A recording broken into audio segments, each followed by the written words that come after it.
आप सभी का स्वागत करते हैं भोजपुरी इंटरटेनमेंट यूट्यूब चैनल पर। आ गए एक बार फिर बहुत ही बवाल बहुत ही धमाकेदार भैया अपडेट को लेकर। जो अपडेट है भैया भोजपुरी के ट्रेंडिंग स्टार हिट मशीन कहे जाने वाले खेसारी लाल यादव जी का एक और शानदार और लाजवाब भैया होली सॉन्ग के पोस्टर को रिलीज़ कर दिया गया है। जैसा कि भैया आप सभी लोग स्क्रीन पर देख पा रहे होंगे, जिस बेहतरीन और लाजवाब भैया होली सॉन्ग का नाम है 14 के होली बा। ये एक बहुत ही शानदार और बहुत ही लाजवाब भैया होली सॉन्ग होने वाला है, जिस गाने को भैया कल सुबह 6:30 बजे रिलीज़ किया जाएगा पम्मी रिकॉर्ड्स के ऑफिशियल चैनल पर।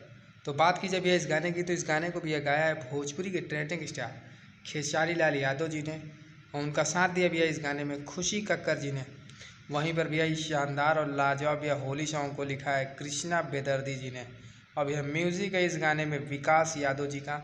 तो भैया आप सभी लोग भैया तैयार रहिए कल सुबह इस शानदार और लाजवाब भैया होली सॉन्ग का आनंद उठाने के लिए पम्मी रिकॉर्ड्स के ऑफिशियल चैनल पर इस शानदार और लाजवाब भैया होली सॉन्ग को रिलीज़ कर दिया जाएगा।